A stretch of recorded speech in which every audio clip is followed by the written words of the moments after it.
Phones. They're always in our pockets, in our bags, and in our purses, but most importantly, they're in our hands. We use it to text friends, listen to music, find the nearest boba shops, and capture core memories. In other words, we use phones all the time in all the places we go to do all the things that we need to do. But if we're always using our phones, wouldn't that mean that they know a lot about us? You're right. Take a guess as to all the different ways your phone might be taking information about you. 3? 5? One journal by a group of psychologists and computer scientists found 11 different ways that smartphones collect data about us. Everything from an accelerometer sensor, which measures the direction your phone is pointed, to a light sensor, which detects how bright your environment is, does something to help your phone function better. For the accelerometer, that's figuring out whether your phone should be horizontal or vertical, and for the light sensor, that's for automatically adjusting the brightness when you go from a bright place to a dark place, or vice versa. But this collected data can do more than just making your phone more comfortable to use. Companies use this data to guess your behaviors for their own purposes.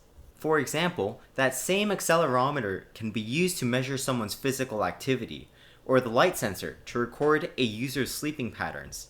In fact, a company could hypothetically use your phone's ability to scan for nearby Bluetooth devices and figure out how big your friend group is every time you hang out.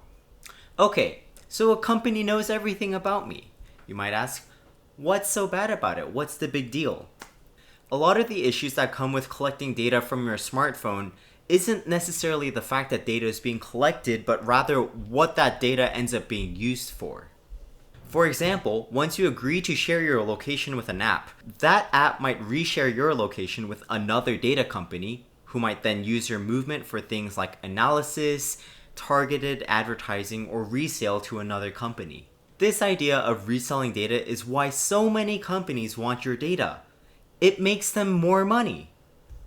In 2019, the New York Times found that the music and podcasting app iHeartRadio asked for location services, pretending it was used for more personalized music, only to sell it to data company Cubic, which used the data for things like measuring the effectiveness of online ads.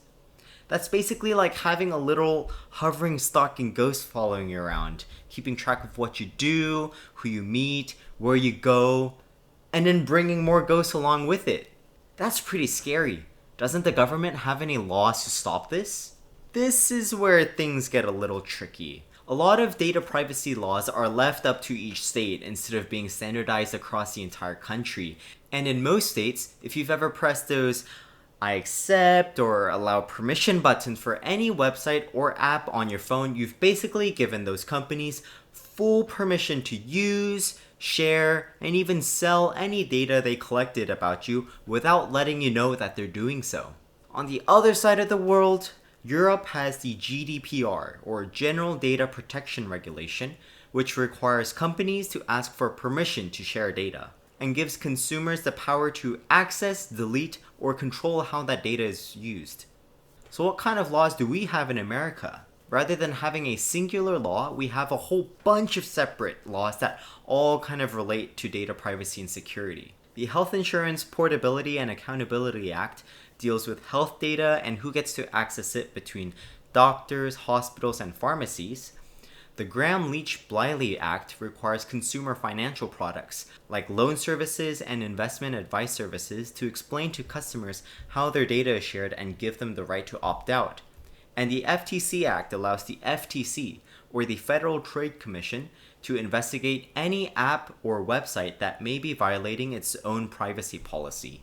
But having laws for each single aspect means that there may be different ways that consumer data might not exactly be protected. On top of that, many people complain that the current system isn't really effective.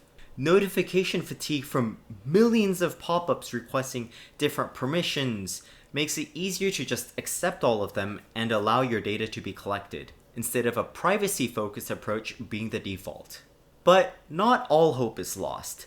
Many privacy experts agree on 4 basic protections for consumer data, those being data collection and sharing rights, so seeing what kind of data is being collected and requesting data to be deleted, opting into having your data shared instead of needing to opt out, minimizing the amount of data that a service collects, and non-discrimination so that someone who tries to protect their privacy isn't discriminated against in a service.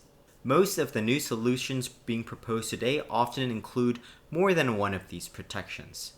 For example, Ashkan Soltani, the former chief technologist at the FTC, is working on a solution with global privacy control, which allows users to opt out of their data being sold at the browser or device level instead of needing to opt out for every single website or service.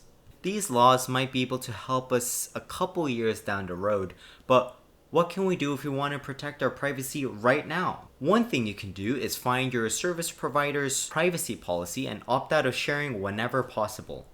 A lot of service providers share their internet and browsing history with third-party advertisers, but you can often opt out if you visit their website or explore their policy. Apps can be another privacy pitfall. Before you download an app, it might be worth your time researching other people's experiences with the app. It might also be a good idea to ask yourself whether the permissions the app requests is information you're comfortable with sharing, or if that information is necessary for that app. I'm not sure if that fancy new calculator app you just downloaded really needs your camera and microphone.